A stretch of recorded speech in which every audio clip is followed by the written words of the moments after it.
اللہ تعالیٰ کون ہے, اس کائنات کو تخلیق کس نے کیا ہے.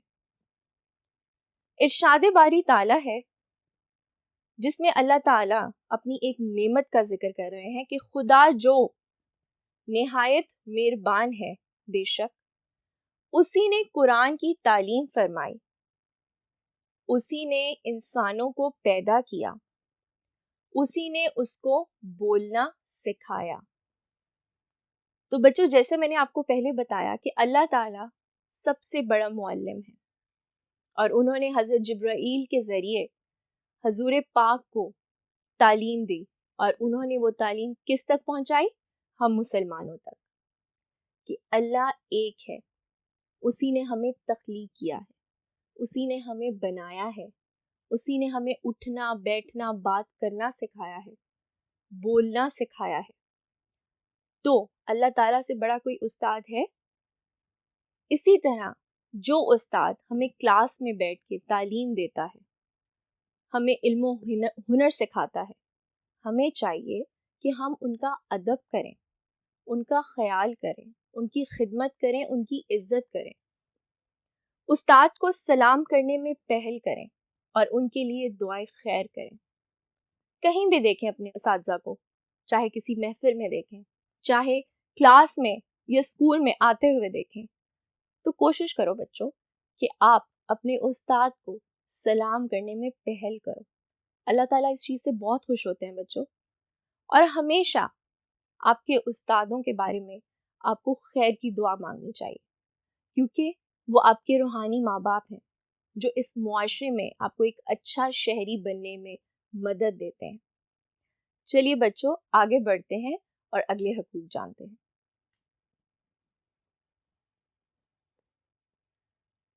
ہاں جی, تو بچوں اگلے حقوق ہیں جی ہمسایوں کے حقوق. ہمسایہ سے مراد کیا ہے؟ ہمسائے سے مراد ہے قریب رہنے والا, آپ کے گھر کے آس پاس رہنے والا. اور ہمسایہ تو وہ ہوتا ہے جو آپ کے سب سے زیادہ قریب ہوتا ہے, اس کو کون کہتے ہیں؟ ہمسایہ.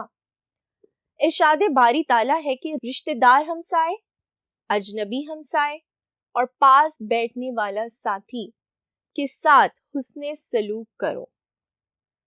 چاہے ہمسائے آپ کے رشتہ دار ہوں, چاہے اجنبی ہوں جن کو آپ نہ جانتے ہوں, چاہے آپ کے پاس بیٹھنے والا کوئی ساتھی ہو, اس کے ساتھ ہمیشہ حسن سلوک سے پیش آؤ, عزت سے پیش آؤ, اس کی تکلیف کو اپنی تکلیف سمجھو, جانو کہ اگر ان کو مدد چاہیے تو ان کی مدد کرو. ہمسائے کا حق 40 گھر تک وسیع. حضرت ابو ہریرہ سے روایت ہے کہ ایک دفعہ حضور اللہ صلی اللہ علیہ وآلہ وسلم نے فرمایا کہ ہمسایہ صرف وہ نہیں ہے جو تمہارے برابر میں رہتا ہے, تمہارے دائیں یا بائیں رہتا ہو. ہمسایہ وہ ہے جو تمہارے گھر سے 40 قدم کے فاصلے پر رہتا ہو, یعنی تمہارے آگے رہنے والا, تمہارے پیچھے رہنے والا, یا تمہارے گھر سے 40 گھر چھوڑ کے رہنے والا, وہ بھی تمہارا ہمسایہ ہی ہے, اور تم پر اس کے حقوق فرض ہیں. آرام کا خیال. بچوں, ہمارے گھر میں کسی قسم کی کوئی تقریب ہو اور بہت کہے لگ رہے ہوں, اور اس سے ہمارا پڑوسی یا ہمارا ہمسایہ پریشان ہو رہا ہو, تو کتنی بری بات ہے. ہمیں کوشش کرنی چاہیے کہ ہم ان کے آرام کا خیال رکھیں. آدھی رات تک گھروں میں محفلیں مت سجائیں, اونچے کہے نہ لگائیں, تاکہ اس سے ہمارے ہمسایوں کے آرام میں کسی بھی قسم کا خلل پیدا نہ ہو. تکلیف نہ دینا. اکثر گھروں کے باہر کوڑا کرکٹ جمع ہوتا ہے, اور کئی ہمسائے ایسے ہوتے ہیں جو دوسرے ہمسائے کے گھر اپنا تمام کوڑا کرکٹ پھینک دیتے ہیں.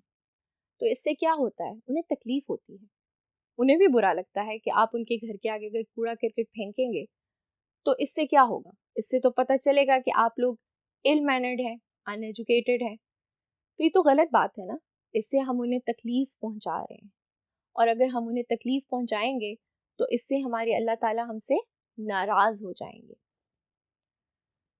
پڑوسی غیر مسلم بھی ہو تو بچوں اگر ہمسائے میں کوئی پڑوسی غیر مسلم ہے تو اس کا یہ مطلب نہیں ہے کہ ہم ان سے بالکل قطع تعلق کر لیں. ہمارے اسلام میں ہمیں یہ چیز بتائی گئی ہے کہ اگر تمہارا پڑوسی کوئی غیر مسلم بھی ہے تب بھی تم پہ فرض ہے کہ تم اس کے حقوق کا خاص خیال رکھو, اس کی حفاظت کرو. اگر اس کو کسی قسم کی کوئی تکلیف ہے, کوئی مدد چاہیے تو کوشش کرو کہ اس کے پاس جاؤ, اس کی مدد کرو, اس کا خیال کرو.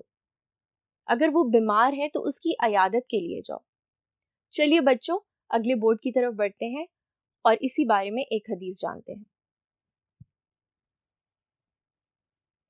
ہاں جی تو بچوں حدیث نبوی صلی اللہ علیہ وآلہ وسلم ہے, ایسے آدمی کا ایمان کامل نہیں جو خود تو پیٹ بھر کر کھانا کھاتا ہے اور اس کا پڑوسی بھوکا سوتا ہے. کامل یعنی مکمل. ہمارے پیارے نبی نے فرمایا ہے کہ خود تو ہم پیٹ بھر کر کھانا کھا کر سو جاتے ہیں, سکون کی نیند. کیا ہمیں اس چیز کا پتہ ہے کہ ہمارے پڑوس میں یا کچھ گھر چھوڑ کے اگر کوئی شخص ہے جس کے گھر کھانے کو کچھ نہیں ہے اور وہ بھوکا سویا ہے تو یقین مانو اس کا دین اسلام مکمل نہیں ہے. اور بچوں قیامت کے دن اس چیز کا سوال ہوگا اگر ہمارے ہمسائے میں کوئی بھی ہمسایہ دکھ میں ہے, تکلیف میں ہے, بھوکا سویا ہے تو ہمارے اللہ تعالیٰ ہم سے پوچھیں گے کہ تم نے اس چیز کا خیال کیا, تم نے اپنے ہمسائے کے حقوق پورے کیے. تو بچوں ہمیں کوشش کرنی چاہیے کہ ہمارے پہ جن جن فرائض کو فرض کیا گیا ہے, جن میں ہے اولاد کے حقوق, والدین کے حقوق, اساتذہ کے حقوق اور ہمسایوں کے حقوق, ہم ان کو پورا کریں. اپنے ماں باپ کی عزت کریں, ان کو دکھ تکلیف نہ دیں, بڑھاپے میں ان کی مدد کریں. اولاد کے حقوق, اولاد کی کبھی تذلیل نہیں کرنی چاہیے, ان کی ہمیشہ حوصلہ افزائی کرنی چاہیے. استاد کے حقوق, استاد آپ کو تعلیم دیتا ہے, آپ کو اس معاشرے میں رہنے کے لیے اچھا شہری بناتا ہے, اس کی قدر کریں, اس کی عزت کریں. ہمسائے, ہمسائے وہ ہوتے ہیں جو آپ کے قریب رہتے ہیں, مصیبت میں جو آپ کی مدد کرتے ہیں. کوشش کریں کہ ان کو کبھی تکلیف نہ دیں, ان کے آرام کا خیال رکھیں. بچوں ہمارا یہ ٹاپک یہیں تک, انشاءاللہ اگلے لیکچر میں پھر ملاقات ہوگی. اس ٹاپک کو ریوائز کرنا بالکل مت بھولیے گا. اپنا بہت خیال رکھیے گا. اللہ حافظ.